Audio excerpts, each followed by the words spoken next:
Hey friends, welcome back to another video. In today's video, I'll be talking to you guys about how after even 7 years of training, 4 years of medical school, and then 3 years of residency, I still find being a physician very difficult.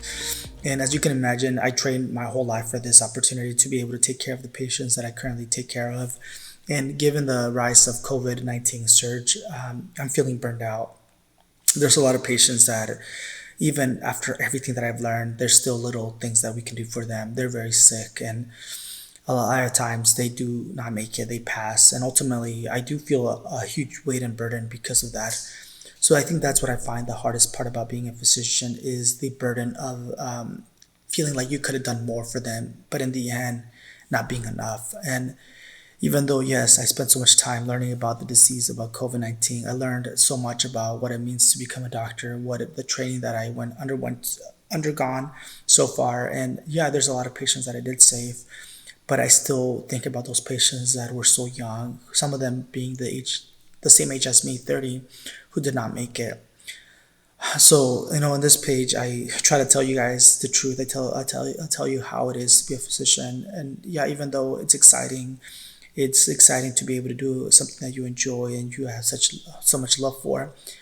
It's also heartbreaking to see that even though you are doing your best, sometimes your best is not enough for some patients. Sometimes life can be taken away from them, even if you try your hardest to save them. And that's really the hardest thing about being a physician is letting go. Letting go of I wouldn't say hope, because you still have to have hope. I think hope is important. I still have hope for patients who even are very critically ill, who are in the intensive care unit. Still, hope is still alive very much for them. And that's what I do that's why I still continue trying for them. But it's hard to let go of patients, knowing that there's nothing you can do for them and you're just hoping. I think that's the best thing, is letting go of science, letting go of medicine, and just leaning into hope, because sometimes that's all we have, is having faith that they can get better. And yeah, as a physician, you have limitations. We all do, as human beings, we all have limitations. And that's a harsh reality of what it means to be humans, is that we all have to give into give into our ultimate weakness, and that is to be human. We all are human. And so that therefore we are essentially weak, and we do make mistakes. And even when you don't make mistakes and you do everything perfectly, there is that part of being human that means that you will die. And that's ultimately what it means to practice medicine, is the understanding that everybody will die, and there's really not much that you can do if it means that their time is up.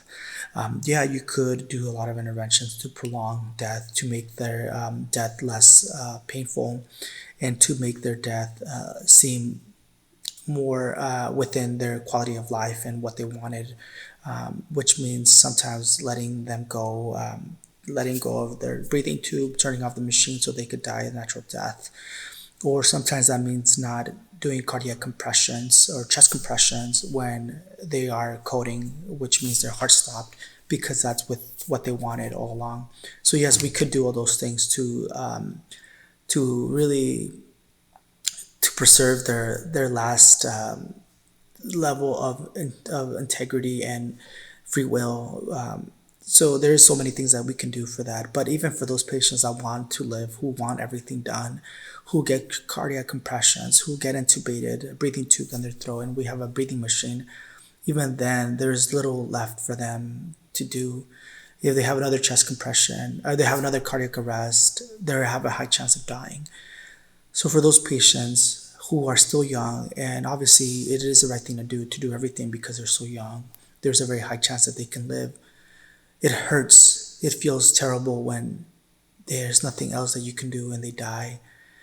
And even though you're very surprised by this, it shocks you still when you realize that even though it wouldn't be surprising that they die, it still shocks you to know that they're so young and now they passed, because part of you kind of feels their pain, because they're the same age as you, or they say they have the same families.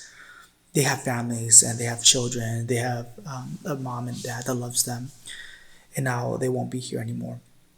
That really hurts, and I think that's something that a lot of medical schools don't talk about, and I think that's something that you learned as a resident, as an intern, is that harsh reality of that medicine isn't all about glamour. It's not all about challenging your mind. It's also about challenging your spirit. And sometimes spiritual challenge is the hardest challenge you could go undergo, and it really does question your profession. It does cause a lot of burnout. And I'm not saying I'm burned out. Obviously, I wouldn't be burned. I wouldn't be, if I was burned out, I wouldn't be posting this. But it does kind of, or maybe I am. I don't know. I feel like I'm not burned out, but there's a moment where, yeah, I'm probably less excited to go to work now because of COVID, and seeing all the things that you see does beat you down. But I'm still passionate about this field. But I just wanted to let you guys know, just, I don't know, I just randomly started thinking about this, and I wanted you guys to kind of just share my own thoughts a little bit more, because I want this page to also be realistic. I don't want to give you guys a false sense, a false glimpse of what it means to be a doctor. I want to give you guys the full spectrum of emotions, from being excited to getting into medical school to now as a physician feeling, I still feel obviously very happy about this profession. The reasons why I chose it, I think, aligns well with the lifestyle that I want to pursue. But yeah, it hurts still to know that there's a lot of things that you wish you could do but are not within the scope of your understanding at this time for patient care.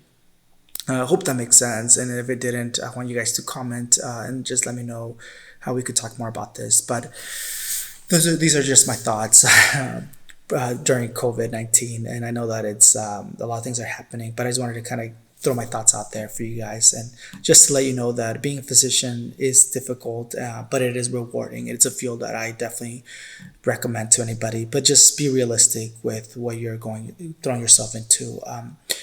And if you guys have any further questions, anything that I can answer, please let me know. Please comment and subscribe for more videos like this. Well, I won't be posting a lot of videos like this specifically, but just videos that are, just being me. And there's going to be days where I post very happy videos, but there's also going to be days where I tell you guys the honest truth of how I feel. So if you like that kind of realism, please like and comment, and I'll be motivated to post more videos like this. All right, take care, guys.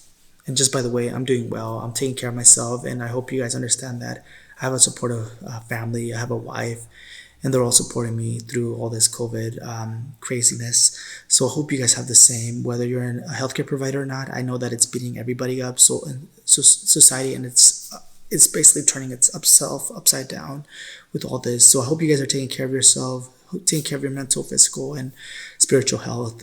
And if there's anything I can do, please let me know. All right, take care, guys.